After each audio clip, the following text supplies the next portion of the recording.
에덴 동산에 담겨 있는 복.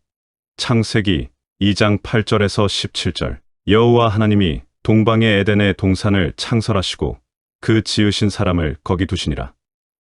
여호와 하나님이 그 땅에서 보기에 아름답고 먹기에 좋은 나무가 나게 하시니 동산 가운데에는 생명나무와 선악을 알게 하는 나무도 있더라. 강이 에덴에서 흘러나와 동산을 적시고 거기서부터 갈라져 내 근원이 되었으니 첫째의 이름은 비손이라. 금이 있는 하윌라 온 땅을 둘렀으며 그 땅의 금은 순금이요 그곳에는 베델리엄과 호마노도 있으며 둘째 강의 이름은 기온이라. 구스 온 땅을 둘렀고 셋째 강의 이름은 히데겔이라. 아수르 동쪽으로 흘렀으며 넷째 강은 유브라데더라. 여호와 하나님이 그 사람을 이끌어 에덴 동산에 두어 그것을 경작하며 지키게 하시고 여호와 하나님이 그 사람에게 명하여 이르시되 동산 각종 나무의 열매는 내가 임의로 먹되 선악을 알게 하는 나무의 열매는 먹지 말라. 내가 먹는 날에는 반드시 죽으리라 하시니라. 주님께서는 선악과를 따먹은 자의 대표로 하나님의 감옥인 무덤으로 들어가셨지만 왜 예수님의 무덤을 천사가 열었는지 아십니까? 예수님이 십자가에서 너무 힘을 쏟으셔서 힘이 없으셔서 그런 것인가요? 양들의 큰 목자이신 우리 주 예수를 영원한 언약의 피로 죽은 자 가운데서 이끌어내신 평강의 하나님이 히브리서 13장 20절. 여기서 이끌어내다라는 단어는 재판정에서 쓰던 법정 용어입니다.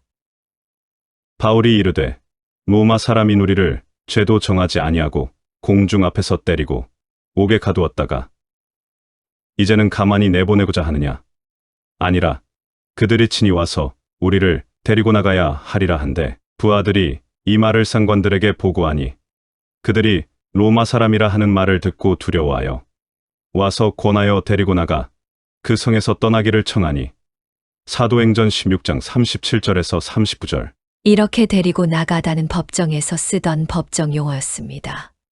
그러니까 하나님께서 천사들을 시켜 예수님의 무덤 문을 열고 예수님을 이끌어내시는 장면은 예수님께서 선악과를 따먹고 지옥에 갇혀버린 아담처럼 그분의 백성들과 함께 죄인의 자리인 죽음이라는 감옥에 들어가셨다가 간수에 의해 풀려나는 그 모습을 당시 히브리 사람들의 언어와 관습을 사용해서 보여주시는 것입니다.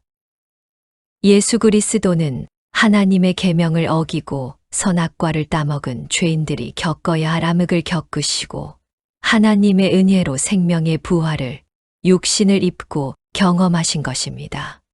우리가 바로 그 예수의 삶을 그대로 살다가 가는 것입니다. 우리는 복음을 살다가 가는 것입니다. 그 복음이 우리의 삶 속에서 깊이 경험되면 될수록 우리는 하나님의 은혜가 아니면 언제든지 선악과를 따먹을 수밖에 없는 티끌 같은 우리의 존재에 대해 깊이 인식하게 되는 것이고 그때 우리가 생명나무 열매를 먹을 수 있는 유일한 길은 하나님의 은혜를 의지하지 않고는 절대 불가능한 것이라는 것을 인식하게 되는 것이며 그때 우리는 비로소 우리 주님이 지신 순종의 십자가를 달게 질 수 있게 되는 것입니다. 그 순종의 십자가를 지는 것이 계명을 지키는 것이고 계명을 지키는 삶을 거룩한 삶이라고 부르는 것이고 그 거룩한 삶이 사랑하는 삶이며 사랑하는 삶이 곧 하나됨을 지키는 삶이 되는 것이고 하나됨을 지키는 삶을 예배의 삶이라고 하는 것이고 그 삶이 곧 하나님의 영광을 드러내는 삶이며 하나님의 영광을 드러내는 삶이 곧 하나님의 형상을 드러내는 삶인 것입니다. 계속해서 본문 15절을 보면 하나님은 인간을 에덴 동산에 두시고 그들에게 에덴 동산을 다스리며 지키라고 말씀하십니다. 본문 15절 이하에 다스리며 지키라는 명령과 함께 선악과를 먹지 말라는 명령이 함께 떨어지는 것을 알 수 있습니다. 그것은 인간이 피조물을 다스리며 지키는 일의 내용이 바로 선악과를 먹지 말라는 것과 관련이 있다는 것을 의미합니다.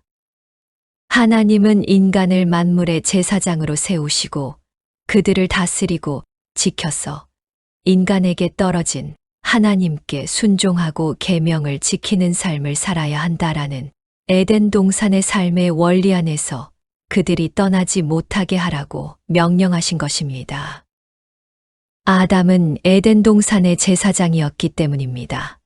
따라서 오늘날 하나님의 계명을 지키는 자들이 된 우리는 이 인생을 어떻게 살아야 하겠습니까?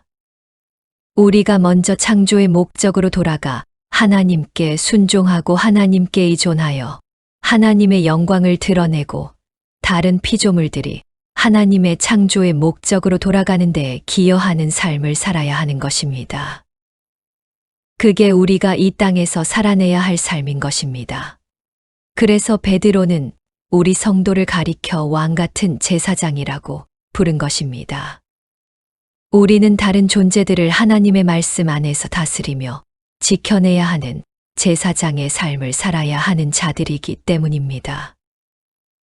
에덴 동산에는 강이 흐르고 있고 그 묘사에 등장하는 보석들이 있는데 무엇을 상징하고 있는지를 살펴보기 위해 먼저 10절을 보면 강이 에덴에서 흘러나와 동산을 적시고 거기서부터 갈라져 내 근원이 되었으니 창세기 2장 10절. 잘 보면 에덴 동산에서는 강물이 하나였는데 동산 밖을 벗어나서부터는 강이 네 줄기로 갈라지는 것을 볼 수 있습니다. 성경에서 4라는 숫자는 네 방위를 나타냅니다. 온 세상을 의미하는 것입니다. 그것은 그 에덴에서 발원한 강은 어떤 특정한 지역만을 적시는 것이 아니라 온 세상을 향해 흐르는 강이라는 의미인 것입니다. 그리고 또 한 가지 특이한 것은 그 강이 에덴 동산 안에서는 이름이 없었는데 에덴 동산 밖에서부터 이름을 가진다는 것입니다. 그것은 하나님 나라에서 성자 하나님의 이름은 그냥 성자 하나님입니다. 그런데 그분이 이 세상에 오셨을 때 비로소 이름을 가지십니다. 그 이름이 예수입니다. 예수라는 이름이 가진 의미는 여호와께서 자기 백성들을 구원하신다입니다.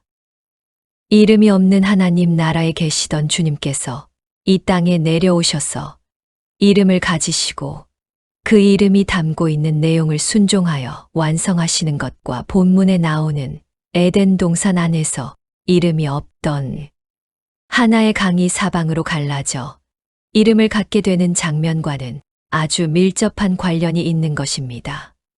그러면 에덴 동산에서 발원하여 넷으로 갈라진 그 강들이 에덴 동산 밖에서 어떤 이름을 갖게 되는지 보면 첫째 강의 이름은 비손이며 그 뜻은 풍성하다.